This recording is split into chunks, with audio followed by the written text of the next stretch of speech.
আসসালামু আলাইকুম প্রিয় ইলেকট্রিশিয়ান ভাইরা, যারা সাধারণত বৈদ্যুতিক লাইসেন্সের জন্য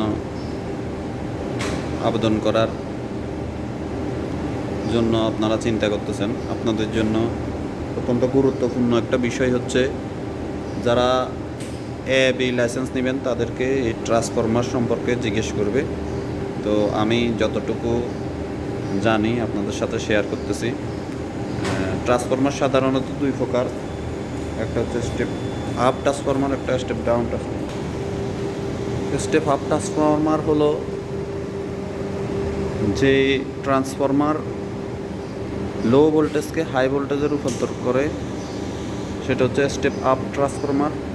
আর স্টেপ ডাউন ট্রান্সফরমার হলো উচ্চ ভোল্টেজকে ডাউন করা, মানে হাই ভোল্টেজকে লো ভোল্টেজ যে ট্রান্সফরমার করে তাকে বলে স্টেপ ডাউন ট্রান্সফরমার। তো ট্রান্সফরমারে এখানে দুইটা অংশ থাকে, প্রাইমারি অংশ এটা প্রাইমারি সাইড, আর এটা হচ্ছে সেকেন্ডারি সাইড। এই সাইডটা হচ্ছে সেকেন্ডারি সাইড।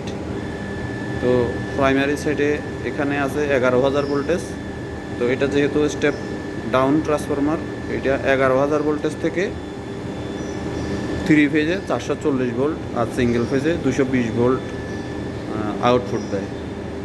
তো এখানে প্রাইমারি সাইডে যেটা হচ্ছে যে সংযোগটা এসে যেখানে সংযুক্ত হয়েছে এটার নাম হচ্ছে এসটি বুশিং, এগুলোর নাম হচ্ছে বুশিং, এসটি বুশিং। আর এই পাশে যেগুলো আছে এগুলো হচ্ছে এলটি বুশিং। এখানে আরেকটা গুরুত্বপূর্ণ বিষয় আছে, এখানে কিন্তু দেখতে পাচ্ছেন তিনটা বুশিং, এখানে তিনটা বুশিং আর এই পাশে 4টা বুশিং। আপনাদেরকে হয়তো জিজ্ঞেস করতে পারে এখানে 3টা বুশিং, 3টা ফেজ আসছে, এখানে 4টা কীভাবে হয়েছে? 4টা এখানে নিউট্রাল সহ 4টা, যে দেখা যায় এখান থেকে 4টা, ছোট একটা আছে এই পাশে। তো এখানে স্টার কানেকশন করা আছে, স্টার কানেকশন, সেকেন্ডারিতে স্টার কানেকশন, আর এখানে ডেল্টা কানেকশন। তো স্টার কানেকশানের 3 ফেজের অপর প্রান্ত যেগুলো, 3টা প্রান্তর অপর প্রান্ত যেগুলো, ওগুলো একসাথে কমন হয়ে গেছে, ওই কমনটাই নিউট্রাল হিসেবে ব্যবহার করা যায়। তো এই হিসাবে এখানে এলটি সাইডে নিউট্রাল বাইর করা হয়েছে এভাবে স্টার কানেকশন থেকে। আর এই পাশে যে এসটিতে কোনো নিউট্রাল আসে নাই। তো এখানে আরও কিছু অংশ আছে, আমি আপনাদেরকে এগুলো দেখাই। এটা মিটার, টেম্পারেচার মিটার। এটাকে নোজ বলে। এটা দিয়ে তেল, সাধারণত তেল ঢুকানোর জন্য এই এটা ব্যবহার করা হয়। আর তেলের লেভেল ছিল, লেভেলটা আমরা করে ফেলছি, এখানে তেলের লেভেল দেখা যেত। তো এখানে একটা সুইচ আছে, দেখেন ওই যে একটা সুইচ আছে এখানে, আমি আপনাদেরকে দেখাই। এটার নাম হচ্ছে টাইপ চেঞ্জার। আপনি ভোল্টেজটা একটু কমাতে বাড়াতে এই সুইচটা ব্যবহার করা হয়।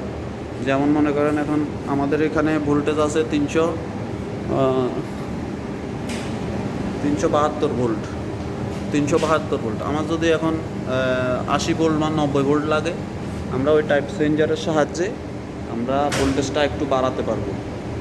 ঠিক আছে, এটা টাইপ চেঞ্জার, এই সুইচটাই টাইপ চেঞ্জার।